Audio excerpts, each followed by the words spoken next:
Bismillahirrahmanirrahim. Assalamualaikum warahmatullahi wabarakatuh. Bertemu lagi dengan saya Muhammad Diva Rizky Ramadan. Pada video kali ini saya akan menjelaskan seputar tentang peran teknologi di dalam ibadah. Peran teknologi di dalam ibadah. Sebelum kita masuk materi, kira-kira siapa sih di zaman sekarang yang gak kenal sama yang namanya teknologi? Teknologi itu berkembang sangat pesat, dan dalam beribadah pun peran teknologi ini menjadi sangat relevan. Kenapa? Karena teknologi yang digunakan dalam ibadah harus memperhatikan tuntunan syariat agar sesuai dengan hukum ajaran agama Islam. Salah satu dasar utama dalam Islam yang membolehkan penggunaan teknologi adalah kaidah al-aslu fil asya al-ibahah, yang mana artinya pada dasarnya segala sesuatu itu diperbolehkan kecuali ada dalil yang melarangnya. Al-Quran Surat Al-Baqarah ayat 29. Landasannya, hukum yang menggunakan teknologi dalam ibadah ada pada dasar dalam syariat al-aslu fil asya al-ibahah, yang mana tadi artinya pada dasarnya segala sesuatu itu diperbolehkan kecuali dalil yang melarangnya. Dan tujuan utamanya teknologi itu harus mendukung tujuan ibadah, yaitu salah satunya mendekatkan diri kepada Sang Ilahi. Nah, kira-kira apa aja sih teknologi yang bisa kita pakai dalam ibadah?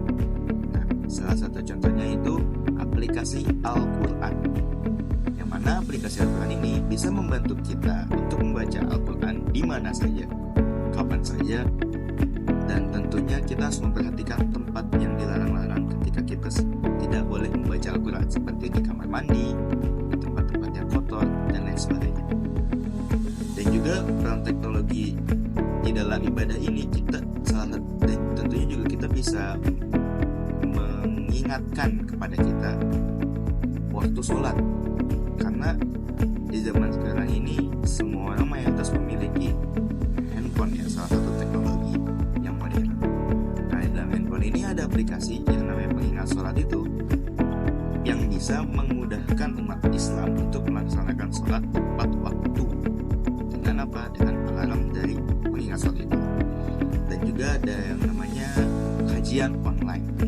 Mungkin kita dulu ketika ingin mengikuti suatu kajian di masjid-masjid besar, kita harus datang ke tempat itu, harus menggunakan transportasi, jarak, waktu. Dan di zaman yang serba modern ini, semuanya serba praktis. Dan juga dalam teknologi juga ada yang namanya kajian online, yang mana tetap sama memperdalam kajian-kajian, memperdalam agama, yang mana ini lebih intens dan fleksibel. Dan sisi positifnya, teknologi itu sangat membantu dalam memudahkan umat-umat Islam menjalankan ibadah. Prinsip dari kemudahannya itu sendiri ada dalam satu hadis riwayat yang mana berbunyi at-taisir wa raful haraj, yang mana dia memudahkan dan menghilangkan kesulitan. Dalam hadis juga disebut agama itu mudah. Ini tertulis dalam hadis riwayat Bukhari. Contoh paling praktisnya, kita bisa mendengar azan melalui aplikasi atau ponsel kita yang elektronik. Itu masuk ke tadi contoh yang waktu pengingat sholat. Salah satunya kita bisa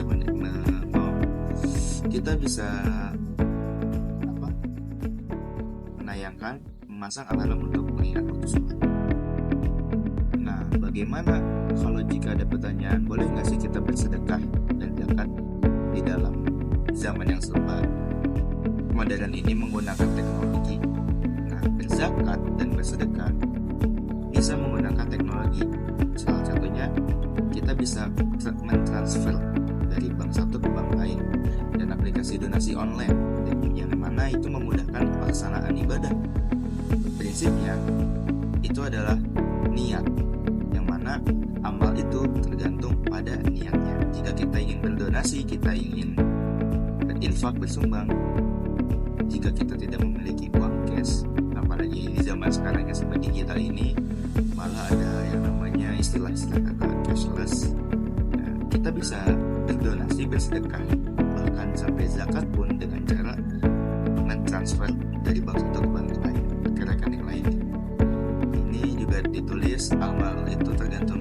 di dalam hadis riwayat Bukhari dan Muslim. Syaratnya yaitu prosesnya yang pertama harus jelas, transparan, dan tentunya juga harus aman. Nah, untuk kesimpulannya, teknologi dapat menjadi sarana mendekatkan diri kepada kebaikan, namun harus juga digunakan sesuai dengan prinsip-prinsip syariat agar tidak keluar dari ajaran agama Islam. Ada ayat yang mengatakan, Bismillahirrahmanirrahim, maka bertakwalah kepada Allah sesuai kesan